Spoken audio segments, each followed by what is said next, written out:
from Facebook is all you need right now is you probably already have a Facebook log on. If you don't do Facebook Live. If that, do something else, right? But if you already have a social media account and it's on Facebook, then you can go live on your own page, or you can create a group if you care to do that, and then go live in that group. All you have to do is decide every Wednesday at 1, Tuesday at 2, Thursday at 3, Friday at 5. Consistency is key. To have a show, you have to continuously do it. Now, there is something called pod fade. Does everybody know what pod fade is? Oh, I'm going to create a podcast. And then 8 sessions later, they're like, never mind, that was boring and stupid and a lot of work, right? Okay, that's pod fade. A lot of podcasters start a show and then don't do it after a while. The way to alleviate pod fade on any show is by having guests, because you always have something else to talk about. The other cool thing is somebody said, I want to meet 50 people a week. What a great way to meet somebody, by giving them a stage. So let's say you want to meet 50 people a week and you decide that you're going to have at least 1 or maybe even 2 shows a week.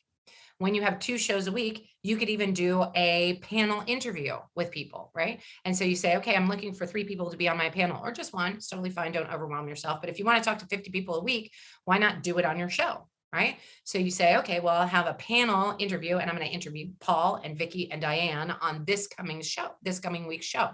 And then you give them all the link. Maybe you say 4 people in case somebody no shows, right?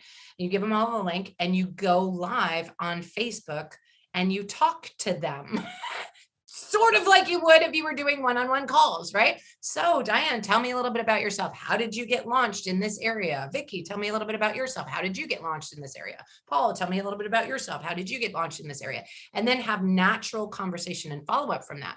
Maybe you think of 3 or 4 things that you're going to ask every guest, and you can even tell them that ahead of time. You know, like, what's one thing you wish you knew before you got started in business?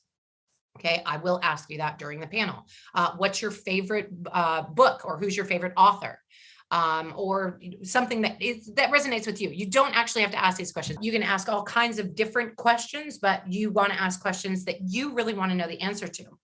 Then as your show unfolds, you'll get questions from the audience like, well, how did she really get started? Like, what was the first step? Did she have to open an LLC? And you'll be like, okay, well, that's a great question to ask my next panel.